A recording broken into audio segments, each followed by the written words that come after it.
Estudo sobre o Evangelho de João, parte 90, 16/4/2024. João, capítulo 19, versículo 17 ao 27. E levando ele às costas a sua cruz, saiu para o lugar chamado Caveira, que em hebraico se chama Gólgota, onde o crucificaram, e com ele outros dois, um de cada lado, e Jesus no meio. E Pilatos escreveu também um título e pô-lo em cima da cruz. Nele estava escrito: Jesus Nazareno, o Rei dos Judeus. E muitos dos judeus leram este título, porque o lugar onde Jesus estava crucificado era próximo da cidade, e estava escrito em hebraico, grego e latim. Diziam, pois, os principais sacerdotes dos judeus a Pilatos: não escrevas o Rei dos Judeus, mas que ele disse: sou o Rei dos Judeus.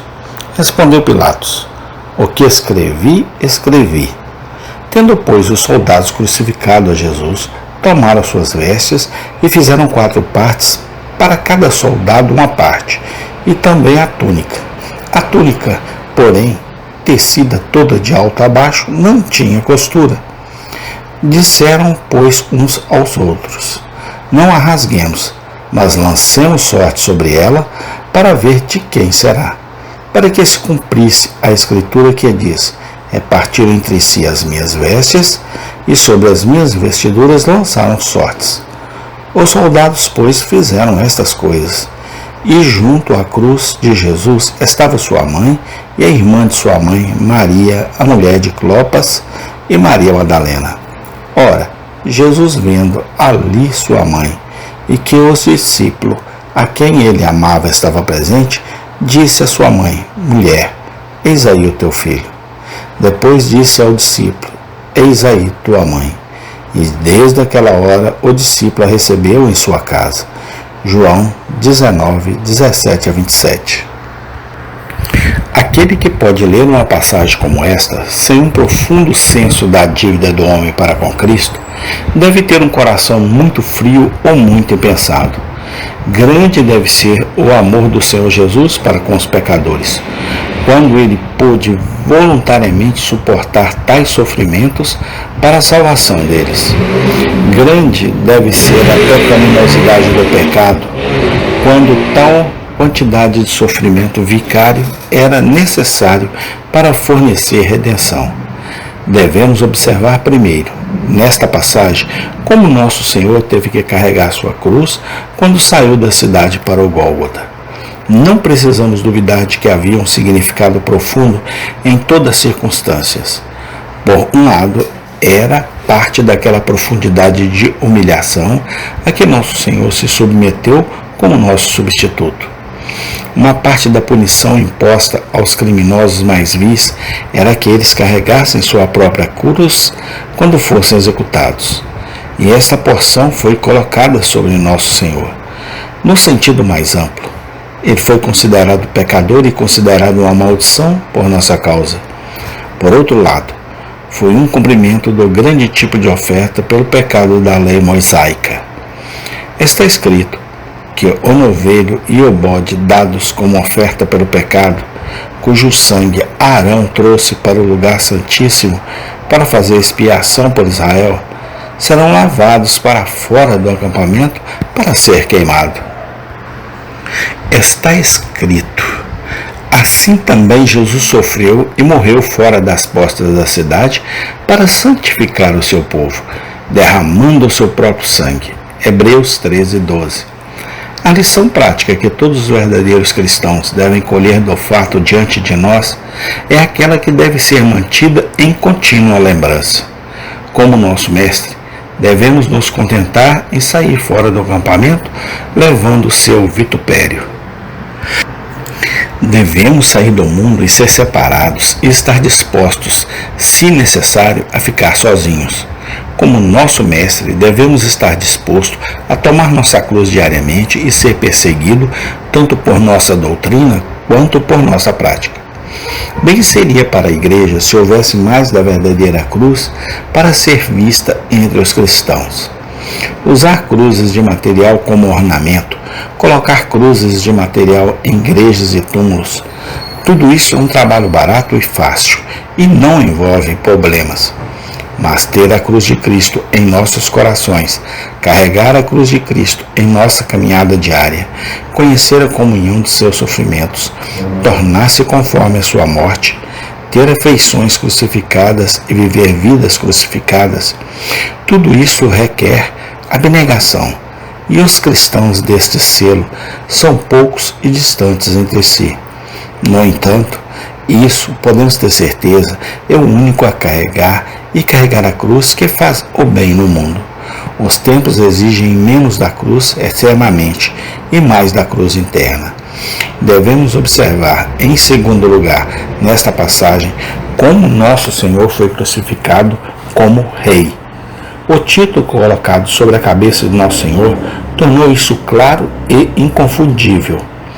O leitor de grego, latim ou hebraico não podia deixar de ver que aquele que estava pendurado na cruz central dos 3 no Gólgota tinha um título real sobre sua cabeça. A mão dominante de Deus ordenou as coisas de tal maneira que a forte vontade de Pilatos anulou por uma vez os desejos dos judeus maliciosos. Apesar dos principais sacerdotes, nosso Senhor foi crucificado como o Rei dos judeus. Era adequado e certo que assim deveria ser. Mesmo antes de nosso Senhor nascer, o anjo Gabriel declarou à Virgem Maria: o Senhor Deus lhe dará o trono de Davi, seu pai, e reinará eternamente sobre a casa de Jacó, e do seu reino haverá sem fim. Lucas 1, 32, 33. Assim que ele nasceu, vieram os magos do Oriente dizendo: onde está aquele que é nascido Rei dos judeus? Mateus 2, 2. Na mesma semana, antes da crucificação, a multidão que acompanhou nosso Senhor em sua entrada triunfal em Jerusalém, clamou: bendito o Rei de Israel, que vem em nome do Senhor. João 12, 13. A crença atual de todos os judeus piedosos era que quando o Messias, o filho de Davi, viesse, ele viria como rei. Um reino dos céus e um reino de Deus foi continuamente proclamado por nosso Senhor ao longo de seu ministério. Um rei de fato ele era, como disse a Pilatos, de um reino totalmente diferente dos reinos deste mundo, mas por isso tudo, um verdadeiro rei de um verdadeiro reino e um governante dos verdadeiros súditos. Como tal ele nasceu, como tal ele viveu, como tal ele foi crucificado, e como tal ele virá novamente e reinará sobre toda a terra, Rei dos reis e Senhor dos senhores. Cuidemos para que nós mesmos conheçamos a Cristo como nosso Rei, e que seu reino seja estabelecido em nossos corações. Eles só encontrarão seu Salvador no último dia, aqueles que o obedeceram como Rei neste mundo. Vamos alegremente pagar a ele aquele tributo de fé, amor e obediência, que ele preza muito acima do ouro. Acima de tudo, nunca tenhamos medo de possuir seus fiéis súditos, soldados, servos e seguidores, por mais que ele seja desprezado pelo mundo. Um dia virá em breve, quando o desprezado Nazareno, que foi pendurado na cruz, tomará para si seu grande poder e reinado e colocará todo inimigo sob seus pés. Os reinos deste mundo, como Daniel predisse, serão varridos e se tornarão o reino de nosso Deus e de seu Cristo. E por fim, todo joelho se dobrará a ele e toda língua confessará que Jesus Cristo é o Senhor. Devemos observar, por último, nestes versículos, quão ternamente nosso Senhor pensou em Maria, sua mãe. Dizem-nos que mesmo nas terríveis agonias do corpo e da mente que nosso Senhor suportou, ele não se esqueceu daquela de quem nasceu. Ele misericordiosamente lembrou-se da sua condição desolada e do efeito esmagador da visão dolorosa diante dela. Ele sabia que, por mais santa que fosse, ela era apenas uma mulher, e que, como mulher, deveria sentir profundamente a morte de tal filho. Ele, portanto, recomendou à proteção de seu discípulo mais amado e mais amado, em palavras breves e tocantes. Mulher, disse ele, eis aí teu filho. Então disse ao discípulo, eis aí a tua mãe. Naquela hora, aquele discípulo a levou para a sua própria casa. Certamente não precisamos de prova mais forte do que temos aqui, de que Maria, a mãe de Jesus, nunca foi concebida para ser honrada como divina ou para ser orada, adorada e confiável, como amiga e padroeira dos pecadores. O bom senso aponta que aquela que precisava do cuidado e proteção de outra pessoa nunca foi capaz de ajudar homens e mulheres para o céu ou de ser de alguma forma uma mediadora entre Deus e o homem. Não é demais dizer, por mais dolorosa que seja a afirmação, de que todas as invenções da Igreja de Roma nunca houve uma mais provável desprovida de fundamento, tanto na Escritura quanto na razão, do que a doutrina do culto a Maria. Passamos do ponto de controvérsia para um assunto de importância muito mais prática. Consolemos nosso coração o pensamento de que temos em Jesus um Salvador de ternura incomparável, simpatia incomparável, preocupação incomparável pela condição de seu povo crente. Nunca nos esqueçamos de suas palavras. Quem quiser fazer a vontade de Deus, esse é meu irmão, minha irmã e minha mãe. Marcos 3,35. O coração que mesmo na cruz sentiu por Maria é um coração que nunca muda.